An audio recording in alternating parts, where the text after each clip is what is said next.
What is good, everybody, and welcome back to Factorio. And as you can see here, we have plenty of iron plates. Thus, our resource crisis solved. Look at all this ore we got coming in. Look at all the coal we got flowing through. All thanks to setting up our train system, our railway. I've researched down the drain and just ticking them off, just checking off the boxes. You can see we're all backed up here, we're all ready to go. So, of course, that leads to backups with pretty much everything else, which is good, having most things backed up. Obviously, the chips aren't backed up because they require plastic, and plastic is a little bit slow here in the building, but can't really help it unless I build more, which I might have to do, but that'll be a problem to solve another time. That radar is down. I'll build another radar. I'll build a radar 3.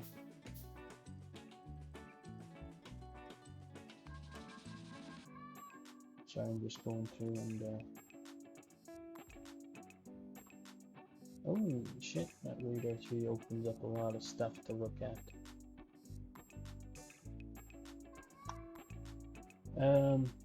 Sorry, sidetrack.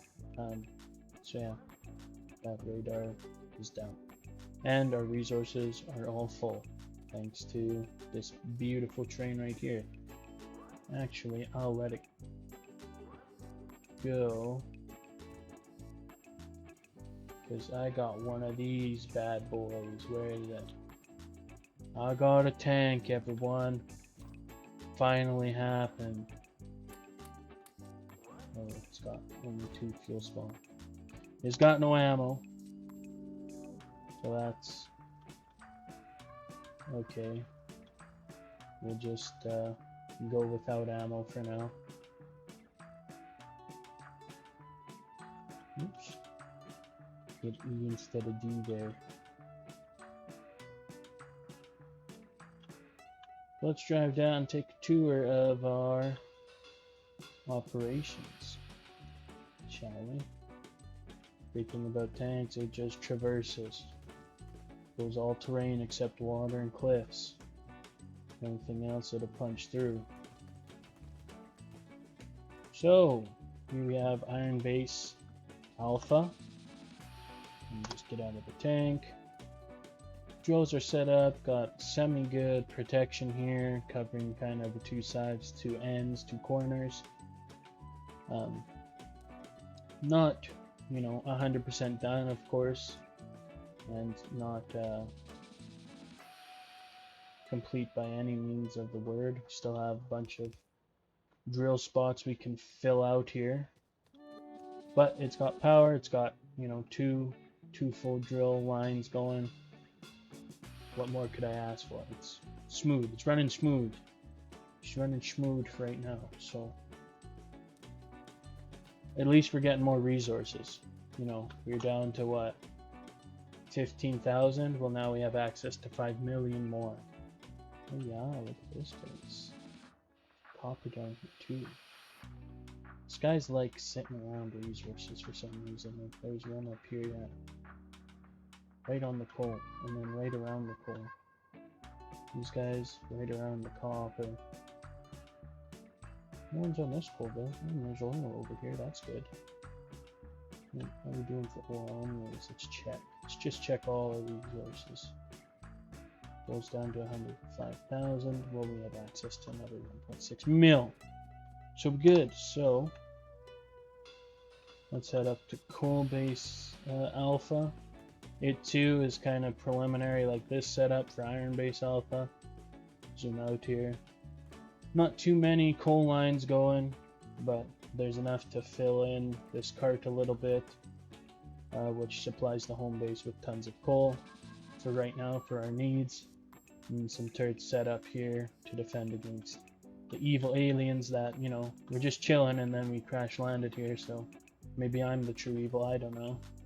You can kind of see here, I have the coal track going all the way to this inserter, because this inserter hooked up to the main engine, which can throw coal in its fuel slot whenever I get coal production high enough that it actually works that way. But so far it just, obviously it stops kind of right here by these inserters because we're not mining enough coal. There's not enough coal volume to push it all the way there, but one day soon I'll have that figured out. And that is coal base alpha and iron base alpha, and the track reconnects up here, and you've seen it from there. You come up, got a nice wall here set up, goes to the left, goes around, stops at the station, home base station. You gotta be careful that you're not on the tracks when the train's moving. It's fine when it's in manual and you have to get in and drive it, but when it's automatic, if you're not careful, you can get ran over by the train. It doesn't stop for no one. It's a robot, it's just on its own thing. So yeah, so then you can see we got tons of resources now being supplied to the base. In terms of the home base, not much has changed, just picked up more drills, I guess. Probably a few less drills than what you saw last time. Between that and building a new wall up here to keep aliens out. Between those two things, not a lot has changed actually. So we're going pretty good now that iron's backed up again. Just have to figure out a way to sort out this plastic problem, because that's probably the slowest thing holding me up, would be my guess. In terms of research wise anyways, don't have any blue bottles. I do not, so plastic will have to be the main focus, and of course continue walling up my base, keeping it protected from invaders who just actually built a camp right here. If they come and attack, they'll be met by these turrets if they come to the closest point. So there's a bunch in here. I think would be the easiest would be to use the natural lay of the land, right? So there's a few gaps here that need to be walled off, and then I have all this area to myself. I have to figure out some walling situation here, maybe here. Can't see in there. This cliff to this cliff, and then this cliff to the water. Should protect me. If this isn't cliff, then I'd have to build a wall here too, but wall in the base, be protected on all sides, finish walling up the resource bases, making sure they're well protected too. Keep plugging out research, keep plugging in, churning out products.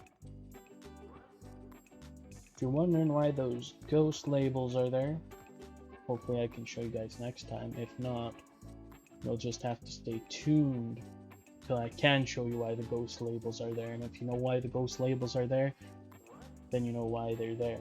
I guess ghost label, ghost object, I guess, would be a better term to use. Ghost object.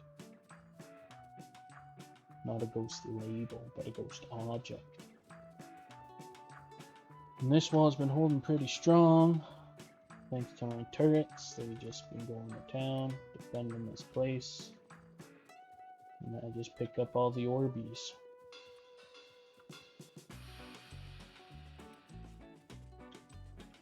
But yeah, that's kind of it for this update. The main thing was to show off the railway train system. That was my main focus over the past day, to get that going so that resources were not low in terms of raw material. Like, I understand plastic's low, but it's like the raw material oil, where it comes from, we still got a ton of, so not worried about that. But anyways, guys, that will looks like it do. Looks like it do. That looks like that'll do for today. Oh, one thing I did get though, those I'll have to go deal with these guys. Wow, they really just moved in here. One thing that I did want to show off is I got these beautiful electric furnaces. Now you know what the electric furnace does? It smelts ore, smelts raw material, but all it needs is electricity. Now isn't that wonderful? No more coal fuel, no more coal-fueled furnaces to smelt stuff.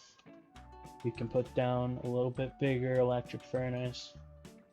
I wonder if it's a little bit bigger because it's a little 3x3. Looks like a little 3x3 instead of a 2x2, the small furnaces. Needs to be bigger to, you know, because like all the components and whatever to make it actually heat up to smelt things. I don't know if it's just bigger because it's just bigger and that's the way they designed it in game, or if there's actual meaning behind it. I don't know. But anyways, we got electric furnaces, so coal will become increasingly more or less valuable, I guess, when I transition more into those, because it'll only really go to my power generation, and even that won't last. And then also to things like making plastic, we still need it for. But other than that, its wide uses to fuel my smelters. Oh, and making grenades, that's right, that's where this line goes to. But outside of those like few product things, it goes to fuel and smelters, so luckily for me, we'll be saving a bunch on coal. That being said, guys, I think that's it for today. So I'd like to thank you so much for tuning in. If you want to help out the channel, you can like, subscribe, comment, do any and all of those things if you enjoyed the video today. And as we say up here in Canada, peace out.